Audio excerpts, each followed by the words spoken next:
오늘 말씀 제목은 상처 입은 치유자 유다입니다. 글을 읽거나 설교를 들을 때 논리적인 사람들은 앞뒤가 맞지 않으면 굉장히 답답함을 느낍니다. 논리적이라는 말이 무슨 말입니까? 앞뒤의 순서가 잘 맞고 또 이치가 잘 맞고 또 질서정연하게 결론이 잘 도출되는 것을 우리가 논리적이다 그렇게 이야기를 합니다. 그런 의미에서 우리 엄마들, 여성분들은 참 논리적인 것 같습니다. 가족들에게 따뜻한 밥상을 차려내기 위해서 제일 먼저 쌀을 씻고 밥을 안 치고 그 사이에 국을 끓이고 밥과 국이 되는 사이에 따뜻한 반찬들을 잘 만들어서 온 가족이 맛있게 식사할 수 있도록 최고의 밥상을 만들어내게 됩니다. 그런 의미에서 저는 굉장히 비논리적인 사람인 것 같습니다. 제 아내가 없을 때 집에서 혼자 밥을 해 먹으려고 하면 마음속에 계란 후라이를 해 먹어야 되겠다 그러면 뒤도 안 돌아보고 계란 후라이부터 먼저 하는 거예요. 그리고 나서 국을 끓이니까 계란 후라이는 다 식어버리고 그리고는 이제 밥을 풀려고 밥솥을 딱 열어보니까 밥이 없어요. 이렇게 제가 낭패를 본 적이 한두 번이 아닙니다. 이런 경험을 할 때마다 엄마들, 특히 여성들이 얼마나 대단한 존재들인지 제가 새삼 느끼게 됩니다. 오늘 우리가 읽은 본문 말씀은 창세기를 주의 깊게 읽는 사람들이라고 한다면 이 본문에서 고개를 갸우뚱하게 됩니다. 요셉 이야기를 하다가 난데없이 왜 갑자기 이런 유다 이야기를 하나님이 하실까? 오히려 성경의 논리적 흐름을 방해하는 것 같습니다. 37장에서 요셉은 형들에게 팔려서 보디발의 집으로 종으로 팔려가게 되죠. 그리고 39장에서는 이제 보디발의 집에서 종살이하는 요셉의 모습이 나와요. 그래서 37장과 39장을 연결하면 논리적인 방해 없이 아주 이야기가 자연스럽게 흘러가게 됩니다. 근데 그 중간에 38장이 끼어들면서 도대체 왜 이야기를 성경이 느닷없이 하는가? 이것을 궁금해하는 사람들이 많이 있습니다. 우리가 잘 아는 것처럼 창세기 37장부터 50장까지는 누가 주인공이에요? 요셉이 주인공입니다. 그런데 그 스토리에서 유다도 굉장히 중요한 역할을 감당을 합니다. 유다는 갈라졌던 가족들의 마음을 화해시키고 중재자의 역할을 감당했을 뿐만 아니라 요셉을 만났을 때는 온 가족들을 대표해서 희생자로 나서서 정말로 영적인 장자의 역할을 잘 감당하는 것을 우리가 보게 됩니다. 이후에 이스라엘 역사 속에서 유다는 오히려 요셉보다도 훨씬 더 중요한 역할을 감당을 합니다. 요셉보다 유다가 이스라엘 역사의 주인공으로 서게 되는 것을 우리가 보게 되죠. 그래서 가나안 땅을 정복할 때도 유다 지파가 가장 앞장서서 가나안 땅을 정복했고 왕정 시대에도 통일 이스라엘을 세우며 성전을 세웠던 것도 유다 지파가 주축을 이뤄서 하게 됩니다. 분열 왕국 시대에도 북이스라엘과 남유다로 나눠지게 되잖아요. 하나님께서 관심을 가지고 영적인 정통성이 있는 곳은 남유다였다는 것입니다. 도대체 유다가 언제 이렇게 장자로서, 영적인 장자로서의 자격을 갖추고 하나님 앞에서 올바로 살았던 적이 있습니까? 어떻게 유다가 이렇게 이스라엘 역사 속에서 이렇게 장자로서 귀하게 쓰임받을 수 있었습니까? 그 대답이 바로 창세기 38장이라는 것입니다. 창세기 38장에 유다 이야기가 없으면 유다가 어떻게 변화되었고 어떻게 유다가 장자로서의 복을 받으며 이 이스라엘 역사 속에서 이렇게 귀하게 쓰임받을 수 있었는가? 그 답을 우리가 찾을 수가 없는 것이죠. 그래서 창세기 38장에서 유다는 깊이 깨트려지고 하나님 앞에 회개합니다. 창세기 38장은 유다에게 있어서 십자가장이죠. 이 38장의 사건을 통해서 유다는 하나님께로 돌아올 수 있었고 아버지에게 가장 신뢰받는 아들로 설 수 있는, 장자의 복을 받을 수 있는 아들로 거듭나게 되는 그런 계기가 바로 오늘 본문 말씀입니다. 우리가 잘 아는 것처럼 원래 유다는 장자의 복을 받을 만한 그런 사람이 아닙니다. 그런 영성과 인격을 갖춘 사람이 아니죠. 요셉을 종으로 팔았을 때 그 주동자가 누굽니까? 유다예요. 창세기 37장 26절로 27절 말씀에 보면 유다가 형제들을 선동해서 요셉을 종으로 팔게 되죠. 맨 마지막에 보세요. 그의 형제들이 청종하였더라. 당시에 형제들 사이에서 리더가 누구였어요? 유다였습니다. 유다의 말에 모든 형제들이 청종하였다. 그래서 요셉을 팔았던 주동자도 유다고, 동생을 팔고 아버지를 속이고 그 범죄를 은폐하기 위해서 요셉의 채색옷에 짐승의 피를 묻히고 거짓으로 아버지를 속였던 주동자도 유다였습니다.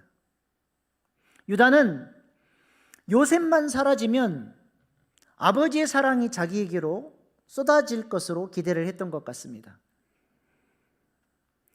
첫째 형 루벤은 소모 비라와 간통 사건을 통해서 이미 아버지 눈밖에 났고, 둘째 형 시므온과 셋째 형 레이는 세겜성 대학살 사건의 주동자로서 아버지로부터 저주받은 아들이 되어버렸습니다. 첫째, 둘째, 셋째가 다 아버지 눈밖에 났으니 요셉만 사라지면 넷째 자신이 아버지로부터 사랑을 받고 자기가 장자로서 아버지의 모든 재산을 물려받고 이 집안의 기둥과 같은 존재가 될 줄로 알았어요. 근데 아버지가 그 눈의 가시와 같은 요셉이 사라졌음에도 불구하고 유다에게 전혀 눈길을 주지 않고 요셉만 찾고 요셉 따라 죽겠다고 울고불고 난립니다. 아무리 아버지를 위로하고 자신을 좀 사랑해달라고 그렇게 애골복골해도 아버지는 유다를 사랑해주지 않는 거예요. 창세기 37장 35절 말씀입니다. 그의 모든 자녀가 위로하되 그가 그 위로를 받지 아니하여 이르되 내가 슬퍼하며 수월로 내려가 아들에게로 가리라 하고 그의 아버지가 그를 위하여 울었더라. 유다는 이런 아버지의 모습 속에서 절망감을 느끼게 됩니다. 그리고 악한 마음을 품게 되죠. 이놈의 집구석, 내가 무슨 소망이 있는가? 그리고 아버지도 버리고 여호와 하나님을 향한 신앙도 버리고 이는 가출로 이어지게 됩니다. 오늘 본문 1절 말씀입니다. 그 후에 유다가 자기 형제들로부터 떠나 내려가서 아둘람 사람 히라와 가까이 하니라. 이방 사람과 어울려 다니며 하나님을 버리고 불신자와 흡사하게 그렇게 죄 가운데 타락한 삶으로 유다는 나아가게 됩니다. 아버지가 신앙을 버리고 죄 가운데 살아가니까 유다의 자녀들도 다 타락한 사람이 되고 맙니다. 오늘 본문 7절 말씀입니다. 유다의 장자 엘이 여호와가 보시기에 악함으로 여호와께서 그를 죽이신지라. 유다는 가나안 사람 수아라고 하는 사람의 딸과 결혼을 했습니다. 유다의 아내의 이름도 성경에 등장하지 않아요. 이방 여인과 하나님을 알지 못하는 사람과 결혼을 하고 세 아이를 낳았는데 그 아이들이 다 하나님 앞에 악하게 자랐습니다. 특별히 첫째, 이 아들은 다말이라는 여인과 결혼을 했는데 얼마나 하나님 앞에 악했던지 하나님께서 자녀를 갖기도 전에 심판하셔서 이 아들이 죽게 됩니다. 그래서 유다는 다말에게 대를 이을 수 있도록 계대 결혼을 시켜주려고 합니다.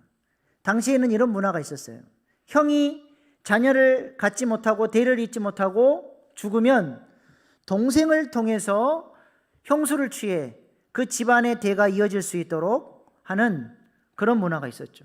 그래서 룻기서에도 보면 룻이 남편을 통해서 아이를 갖지 못하자 보아스라고 하는 고해를 통해서 그 집안의 끊어진 대를 이을 수 있도록 해주셨죠. 이것을 계대 결혼이라고 합니다. 그래서 유다는 홀로 된 며느리 다말을 위해서 둘째 아들 오난을 통해 계대 결혼을 시켜주려고 합니다. 오늘 본문 8절 말씀입니다. 유다가 오난에게 이르되 내 형수에게로 들어가서 남편의 아우된 본분을 행하여 내 형을 위하여 씨가 있게 하라. 그러나 둘째 아들 오난도 악한 사람이고 이기적인 사람이에요. 형수를 통해서 아들을 낳게 해주면 아버지의 모든 재산과 장자의 복이 누구에게로 갑니까? 다말이 낳은 아들에게로 가는 거예요. 그러니까 그것을 막기 위해서 형수로 하여금 임신하지 못하도록 막았습니다. 하나님 앞에 이것이 너무 악해 보였기 때문에 하나님은 둘째 아들 오난도 심판하셨습니다. 갑자기 두 아들을 잃어버린 유다는 매우 당황하며 셋째 아들마저 잃어버릴까 봐 다말을 속이고 친정집에 가 있어라. 셋째가 자라면 그때 대를 이어줄 수 있도록 해주겠다 하고 거짓 약속을 하고 다말을 친정으로 돌려보내게 되죠. 11절 말씀입니다. 유다가 그의 며느리 다말에게 이르되 수절하고 내 아버지 집에 있어 내 아들 셀라가 장성하기를 기다리라 하니 셀라도 그 형들과 같이 죽을까 염려함이라. 다말이 가서 그의 아버지 집에 있으니라. 그런데 세월이 지나도 유다가 약속을 안 지켜요. 그러니까 다말이 어떻게 행동을 합니까? 양털 깎는 축제에 맞춰서 창녀로 변장하여 시아버지 유다를 속이고 시아버지를 통해서 자녀를 갖는 이런 이상한 족보가 만들어지게 된 거예요. 시아버지면서 동시에 남편이 돼버린 겁니다. 여기서 다말이 창녀라고 하는 것은 그냥 창녀가 아니고 이방 신전에서 내려오는 그런 창녀를 말합니다. 그러니까 유다의 삶이 얼마나 무너져 있었는지를 우리가 알 수 있는 거예요. 이방 여인, 그것도 우상 숭배하는 여인과 관계를 맺는 것을 서슴없이 아무런 꺼리낌이 없이 할 수 있었던, 그렇게 하나님으로부터 멀어져 있었던 사람이 바로 유다라고 하는 것입니다. 그렇다면 다말은 도대체 무슨 생각으로 그런 짓을 한 겁니까? 왜 다말은 이렇게까지 시아버지를 속이면서까지 유다 집안에서 대를 이으려고 노력을 했습니까? 다말은 이 일을 위해서 목숨을 걸었어요. 자칫 잘못하다가는 불에 타 죽을 수도 있는 그런 매우 위험한 일임에도 불구하고 다말은 용기를 가지고 이 일에 도전을 합니다. 왜 그렇습니까? 성경은 다말의 이런 행동을 믿음의 결단이었다라고 이야기합니다. 마치 룻기에 나오는 룻처럼 그렇게 하나님 앞에 믿음으로 헌신한 일이었다라고 성경은 이야기를 하는 것입니다. 당시 관습에 의하면 다말은 친정집으로 가서 재혼을 해도 아무런 문제가 없습니다. 많은 사람들이 그렇게 살았고 다말도 친정집에 가서 유다 집안 잊어버리고 새 출발할 수 있었어요. 그런데 왜 다말은 그토록 유다 집안에 아이를 가지려고 대를 이으려고 노력을 했습니까? 그 집안이 보통 집안이 아니라는 것을 다말은 깨달았기 때문입니다. 영적인 눈이 열렸어요. 이 집안은 대대로 하나님께서 쓰시는 가정이고 이 가정을 통해서 하나님께서 구속사를 이뤄가는 가정이고 이 가정 가운데 흐르는 영적인 복이 얼마나 대단한 것인지를 다말은 볼 수 있는 눈이 있었다는 것입니다. 나는 이 가정에 이 믿음의 유산, 영적 유산을 내가 받을 것이다. 내가 이 대를 이을 것이다. 믿음의 결단을 했다는 것입니다. 이것은 마치 어머니의 하나님을 자신의 하나님으로 믿고 따랐던 룻의 믿음과 동일한 믿음이었다는 것이죠. 룻기 1장 14절 말씀입니다. 그들이 소리를 높여 다시 울더니 오르바는 그의 시어머니에게 입맞추되 룻은 그를 붙쫓았더라.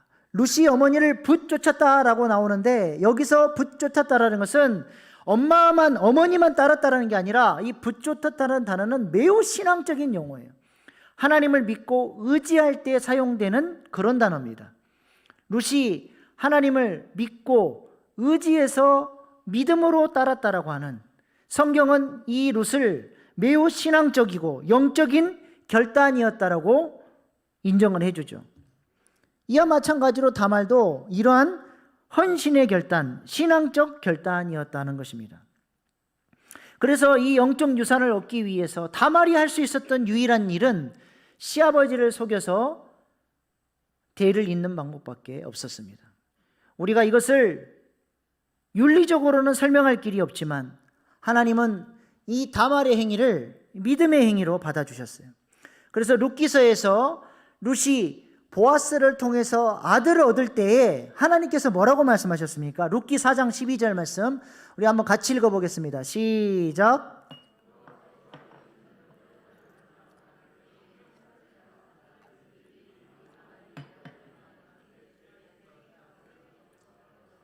네.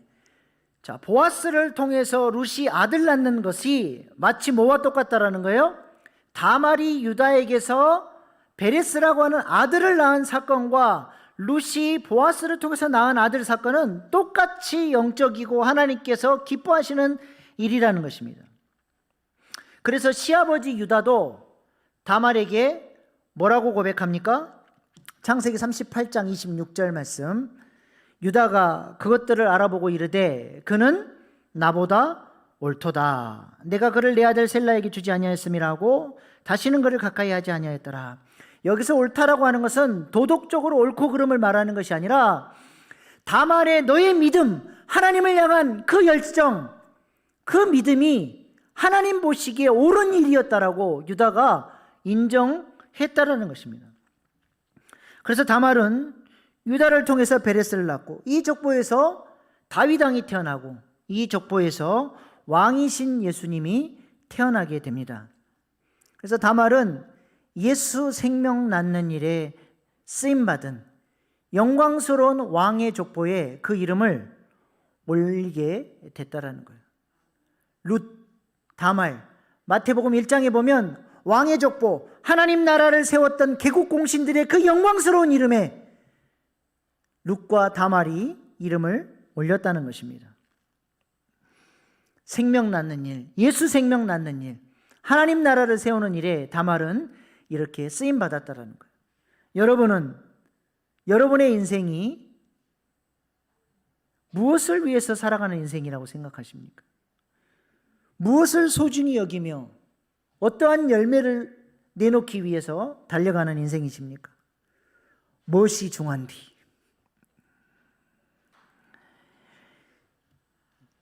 오늘날 우리에게 있어서 예수 생명 낳는 일이 무엇입니까? 우리도 마리아처럼 예수 생명 낳는 일에 다말처럼 룻처럼 하나님 우리를 쓰시기를 원하는데 그게 뭐예요?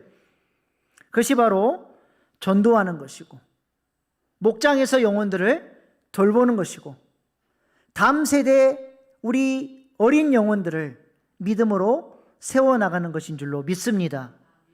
그들의 심령 가운데 예수 생명이 심겨지도록 영생이 그들의 마음 가운데 생겨나도록 헌신하고 기도하고 그 일에 마음을 모으는 것, 그것이 예수 생명 낳는 일에 쓰임받는 거예요. 다말이 그 일에 쓰임받았다는 것입니다. 예수 생명 낳는 일이라면 거기에 마음을 쏟고 물질을 드리고 몸으로 헌신하셔서 다말처럼 영광스러운 왕의 족보에 이름을 올리는 믿음의 사람들 다 되실 수 있기를 축복합니다. 축복합니다.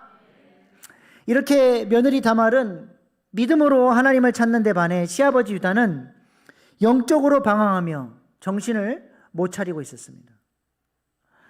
후에 다말이 임신했다는 소식이 들리니까 유다는 너무나 차갑게 눈 하나 깜짝하지 않고 불태워 죽이라고 명령을 합니다. 24절 말씀이에요. 맨 마지막만 보세요. 유다가 이르되 그를 끌어내어 불사르라. 얼마나 무자비한 시아버지입니까? 원래 유다는 이렇게 아주 차가운 사람이에요. 요셉을 구덩이에 던져놓고 있을 때 요셉이 얼마나 울고불고 형들에게 살려달라고 빌었겠습니까? 특별히 그 주동자였던 유다에게 형 한 번만 저 좀 살려달라고 얼마나 애걸복걸 했겠어요. 그런데 그렇게 동생이 울고불고 할 때에 유다는 그 구덩이 옆에서 뭘 했습니까? 음식을 먹었어요. 음식을. 상대방의 타인의 아픔에 공감하는 능력이 현저하게 떨어지는 사람이에요. 원래 행음해서 불태워 죽이는 형벌은 일반 여인들에게 하는 게 아니라 율법의 제사장의 딸이 행음했을 경우에만 그렇게 하는 것이지, 그렇게 끔찍한 형벌을 아무에게나 하는 게 아닙니다. 그런데도 유다는 자신의 며느리를 그렇게 끔찍하게 죽이려고 했어요. 자기는 자기 며느리보다도 더한 짓을 해놓고 자신은 전혀 돌아보지 않고 남들의 잘못에 대해서만 아주 크게 보고 무섭게 심판하려고 하는 거예요. 요즘에 내로남불이라는 단어가 유행하는데 유다만큼 내로남불 같은 사람이 없습니다.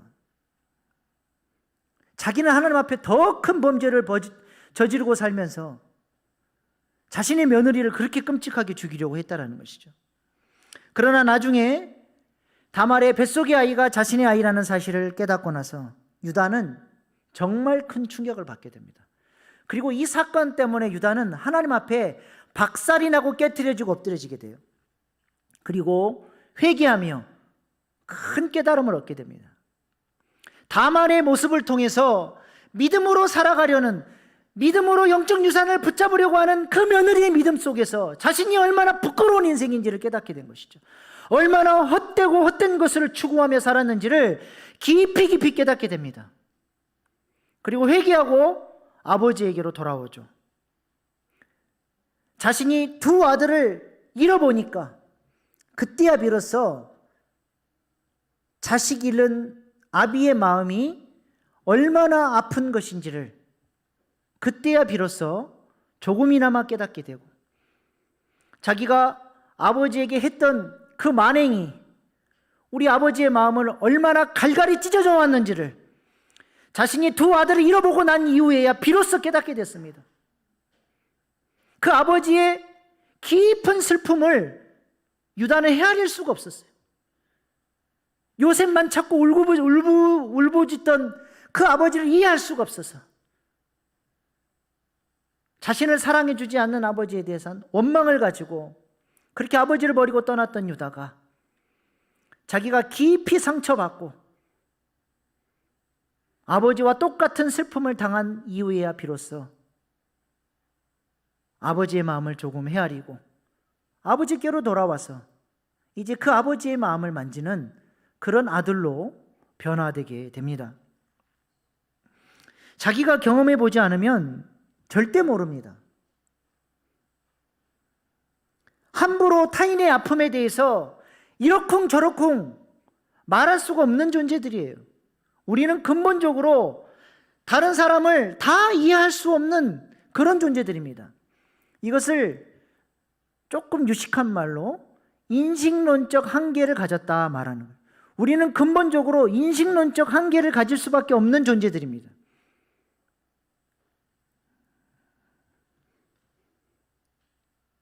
다른 사람의 입장과 아픔을 우리는 다 이해할 수가 없는 존재들이에요. 그래서 우리는 언제나 나에게 인식론적 한계가 있다라고 하는 사실을 인정할 줄 알아야 돼요. 그래야 함부로 다른 사람들을 판단하고 정죄하고 손가락질하지 않는 사람이 될 수 있는 것입니다. 이런 인식론적 한계를 인정할 수 있는 사람이 겸손한 사람이에요. 내가 타인을 보는 관점과 판단이 언제나 옳다라고 말할 수 없는 것을 깊이 알고 있는 것이죠. 그래서 사도 바울도 우리에게 뭐라고 권면했습니까? 나보다 남을 낮게 여기라. 우리가 늘 가져야 할 마음의 자세라는 거예요. 내가 아는 것보다 저 사람은 훨씬 훌륭한 분이시다. 훨씬 깊이가 있고 훨씬 믿음이 좋으며 훨씬 심오한 영적 세계를 가지고 계신 분이라고 인정할 수 있는 겸손한 마음이 있어야 하는 것이죠.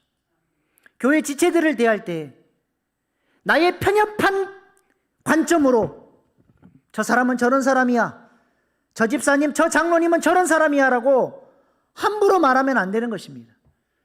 하나님은 그런 사람을 교만한 자라고 말하는 거예요. 언제나 내가 알지 못하는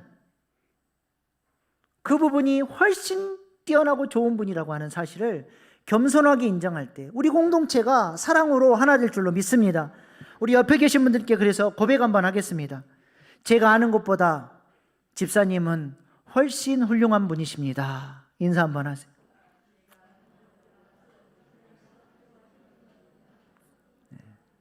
이것이 인식론적 한계를 인정하는 겸손한 사람들의 고백인 줄로 믿습니다.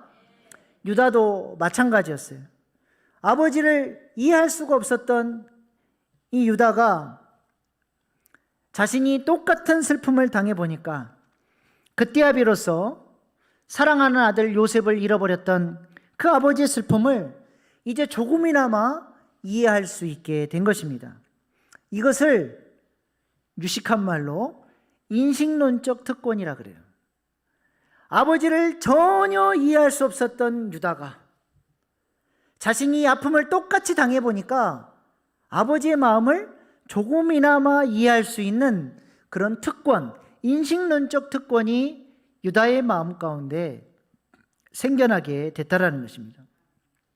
이런 의미에서 고난이나 상처가 다 나쁜 것만은 아닙니다. 이런 경험들을 통해서 우리 안에 나와 똑같은 아픔을 당하는, 예전에는 이해할 수 없었던 저 사람의 행동과 아픔을 내가 아픔을 당해보고 내가 고난을 당해보고 내가 상처를 받아보니까 다른 사람은 그 사람을 위로해주지 못해도 나는 그 사람을 이해할 수 있는 인식론적 특권이 생겨났기 때문에 나의 말 한마디가 나와 똑같은 아픔을 당하고 있는 사람에게 큰 위로가 되고 큰 도움이 되는 것이 되는 것입니다. 그래서 하나님이 우리에게 때로는 고난도 당하게 하시고 아픔도 당하게 하시고 상처도 받게 하시는 것 같습니다. 이것을 왜 주셔요? 아픔 당한 사람들을 위로하고 격려하고 예수 그리스도의 사랑을 전하는 사람이 될 수 있도록, 마음의 사이즈를 좀 넓혀서 인식론적 특권을 가지고 지체들을 좀 보듬을 하고 하나님이 우리를 키워주시는 거예요. 이런 일에 쓰임받는 사람을 헨리 나우에는 상처 입은 치유자라고 표현을 했습니다. 여러분은 어떠한 부분에 있어서 상처 입은 치유자가 되실 수 있습니까? 내가 경험했던 아픔을 똑같이 경험하고 있는 사람들을 위로하고 치유하는 상처 입은 치유자로 쓰임받을 수 있기를 축복합니다. 우리 안에 이러한 인식론적 한계를 인정하는 겸손함과 더불어 상처 입은 치유자로 인식론적 특권을 가지고 우리와 똑같은 아픔을 경험하는 자들을 섬기고 위로하는 사람들로 살아갈 수 있기를 축복합니다. 하나님은 우리를 판단하고 정죄하고 지적하는 자로 부르신 것이 아니라 성령님이 살리시는 영이신 것처럼 누구를 만나든 지지하고 살리고 격려하고 품어주고 환대하는 자로 하나님께서 우리를 부르신 줄로 믿습니다. 이번 명절에 가족들을 만날 텐데요, 말 한마디를 해도 따뜻한 말로, 격려의 말로 그렇게 예수 그리스도의 사랑을 전하시고 아름다운 가정으로 세워지는 일에 아름답게 쓰임받는 그런 귀한 성도님들 다 되실 수 있기를 축복합니다. 결국 유다는 이 다말 사건을 통해서 아버지에게로 돌아와서 누구보다도 아버지를 잘 이해하고 효도하는 아들이 됐다라는 거예요. 그래서 나중에 요셉을 만났을 때 베냐민을 데려보라고 했을 때 야곱이 불안해서 베냐민을 내줄 수 없을 때 누가 그 아버지의 마음을 만지고 베냐민을 데려가게 만들었습니까? 유다예요. 유다가 가서 아버지를 그 마음을 위로하고 만져주면서 베냐민을 아버지 제가 책임질게요. 그랬더니 유다만큼은 내가 믿을 수 있다. 베냐민을 내어줘요. 아버지를 앞장서서 속였던 아들이 이제는 아버지의 가장 신뢰받는 아들로 회복되어져 있는 것을 우리가 보게 됩니다. 실제로 베냐민이 위기에 처했을 때 다른 형제들 다 도망갔을 때 유다가 가장 앞장서서 책임을 지고 희생자로 요셉 앞에 무릎을 꿇고 눈물로 호소하지 않습니까? 이 아들 없으면 우리 아버지 죽습니다. 차라리 저를 종삼아 주십시오. 이러한 변화된 유다의 모습을 보고 요셉도 감동을 해서 더 이상 그 감정을 숨기지 못하고 자신의 정체를 드러내고 형제들이 서로 끌어안고 화해하고 사랑하는 그런 감동적인 상봉이 이루어지게 된 거예요. 유다 한 사람의 그 섬김과 낮아짐을 통해서 갈갈이 갈라졌던 가족들이 하나 되고 서로 사랑하고 용서하는 그런 아름다운 가정으로 세워지게 됐고, 유다는 그의 자자손손 대대로 하나님께 기름 부심을 받고 왕으로 세워지는 아름다운 가정으로, 믿음의 가정으로 세워지게 된 것입니다. 하나님은 우리도 유다와 같이 상처 입은 치유자로 서로의 아픔을 공감하고 위로하며 서로를 환대하며 살기를 원하십니다. 우리의 사랑과 용서와 환대가 우리 가정과 공동체를 치유하며 더욱 사랑으로 하나 되는 일에 아름답게 쓰임받을 수 있기를 소망합니다. 마지막으로 자폐 아이를 키우면서 받았던 많은 상처를 기도로 극복하고 이제는 상처 입은 치유자로 자신과 동일한 아픔 가운데 있는 많은 사람들을 위로하며 살아가는 오윤화 집사님의 간증을 듣고 오늘 말씀을 마치겠습니다. 제가 이제 아이를 이렇게 키우고 있고 싱글맘으로 아이를 데리고 키우면서 많은 분들이 이제 제가 얘기는 안 하지만 속으로는 되게 힘들었겠다 이렇게 말씀을 많이 하셨을 것 같아요. 근데 그걸 어떻게 이겨냈을까 이렇게 생각하시는 분들이 아주 많으시더라고요. 항상 하나님께 구하면 항상 저에게 응답을 해주신 하나님을 제가 알기 때문에 제가 하나님한테 믿음을 저버리지 않고 지금까지 제가 올 수 있었던 것 같습니다. 그렇기 때문에 이제 저의 많은 또 시련들이 있었어요. 결혼을 결심을 했고 결혼하고 나서 바로 임신이 됐어요. 그래서 이제 아기를 딱 낳고 정말 행복하게 잘 지내고 정말 좋았는데 아이가 아프다는 걸 처음 알았어요. 자폐라는 걸 처음 알게 되고 해가지고 굉장히 많이 힘들고 지쳤었는데 제가 그런 너무나 힘든 일을 겪으면서도 제가 이 자리에 설 수 있었던 것은 민희를 낳기 전부터 제가 하나님의 은혜를 너무나 풍성하게 받은 사람이고 제가 믿음이 좀 든든하게 있었기 때문에 하나님께서 제가 감당할 수 있을 거라고 확신하시고 저희 아이를 저한테 보내신 것 같아요. 하나님을 믿고 믿음으로 나아가면은 그런 모든 것들이 또 위로가 되고 또 말씀을 의지하지 않을 수가 없는데 아이를 키우면서 정말 힘든 일을 너무너무 많이 겪었어요. 어떤 원을 찾아갔는데 어머님들이 난리가 난 거예요. 그 어머니들은 컴플레인을 할 수 있겠죠. 본인분들이 또 좋은 유치원에 찾아서 오신 건데 저는 충분히 이해했어요. 엄마의 같은 입장이니까 선생님이 저한테 이제 유치원에 오셔야 될 것 같다는 거예요. 근데 그때부터 제가 이제 시작이구나. 그러면서 이유 없이 눈물이 너무 나는 거예요. 이제부터 이제 내가 겪어야 될 나의 잘못과 상관없이 나의 행동과 상관없이 아이를 통해서 내가 이제 굽신 거릴 때가 이제 온 거구나. 예상은 했지만 너무 빨리 찾아와서 너무 두렵고 무섭고 막 너무 힘들었어요. 그래서 저는 이제 힘들 때마다 기도를 엄청 하거든요. 막 기도를 하고 막 엄청 어떡하니 막 울면서 막 차 안에서 막 계속 울면서 기도하고 막 이제 하나님이 저의 마음을 너그럽게 해주시더라고요. 너그럽게 해주세요. 이해를 다 할 수 있게끔 제 마음을 넓게 해주시더라고요. 그래서 그냥 그럴 수 있겠다. 그냥 죄송합니다. 제가 이런 아이를 보내면서 어머니들께 말씀을 드렸어야 되는데 제가 좀 불찰이 있었던 것 같고 너무 아이가 이제 어리고 아프다 보니까 급한 마음이 왔다. 먼저 말씀 못 드려서 죄송하다 이렇게 할 마음을 가지고 이제 갔는데 왜냐면 나는 그거를 어떻게 할 수 있는 방법이 이것밖에 없고 하나님이 지혜롭게 저를 자꾸 사용을 하시더라고요. 내 성격에는 제가 좀 불같거든요. 성격이. 근데 자꾸 저를 낮아지게 하시면서 저를 겸손하게 하시면서 자꾸 그분들의 마음을 이해하게 하시는 거예요. 그때마다 하나님한테 기도해서 제가 그 순간순간을 다 이겨낼 수 있었고 제가 그때마다 그 편스토랑 할 때도 제가 항상 기도를 하거든요. 저는 저희 민희를 통해서 하나님이 뭔가 계획이 있으신가 보다. 저는 이렇게 생각했거든요. 왜냐면 제가 지금까지 태어나서 지금까지 기도를 쉬어본 적이 없어요. 미니 기도를 막 열심히 하고 막 진짜 막 희망을 가지고 소망을 가지고 내려왔는데 또 똑같고 그 자리 맨날 그랬는데 어느 순간 그 기도가 안 나오고 하나님이 우리 민니를 통해서 뭔가를 하시고 싶은 계획이 있으시구나라는 그런 메시지를 저한테 주신 것 같은 그런 느낌? 그래서 어느 순간부터 저희 민니를 통해서 뭔가 계획하시는 일을 꼭 하나님께서 저한테 주셨던 기적처럼 저희 민니한테도 꼭 주실 거라고 믿는다고 하면서 맨날 그렇게 기도를 했는데 제가 편스토라고 하면서 저희 민니가 나오면서 저희 민니 같은 아이를 키우는 부모님들이 너무 용기를 내시는 거예요. 민희가 이런 분들한테 위로를 해주라고 저를 통해서 민희를 통해서 부모님들과 우리 자폐 아이들이 좀 용기를 내라고. 사실 자폐 아이들은 다 행복해요. 제일 걱정스러운 건 이제 부모님들 마음인데 부모님들이 굉장히 상처를 많이 받거든요. 사회적 시선과 자기가 잘못한 게 없는데 아이 때문에 매일 굽신굽신 거려야 되고 아이 때문에 항상 저 같은 똑같은 아픔을 겪으셨겠죠. 근데 이 방송에 나왔는데 오윤아도 저런 아픔이 있었어? 그러면서 위로를 받으시는 거예요. 저는 그런 사람이 제가 될 거라고는 정말 요만큼도 생각해 본 적이 없는데 저희 민희를 통해서 제가 이런 좋은 간증과 이런 것들을 저를 통해서 하기를 원하시고 그분들을 위로하시려고 저한테 우리 민희를 맡기셨고 우리 민희를 통해서 뭔가를 일을 하시려고 이렇게 응답이 없으셨었구나 이런 생각이 드는 거예요. 제가 정말 하나님 보시기에 하는 분들이 제가 하나님을 믿는 사람인 게 정말 부끄럽지 않게 하나님께 보이기 위해서 정말 최선을 다해서 열심히 살려고 하고 있고요. 여러분들도 저희 미니 같은 그런 친구들 보시면 따뜻하게 안아주시고 많이 잡혀 아이들 사랑해주시고 항상 응원해주셨으면 좋겠습니다. 기도하겠습니다. 다말은 믿음으로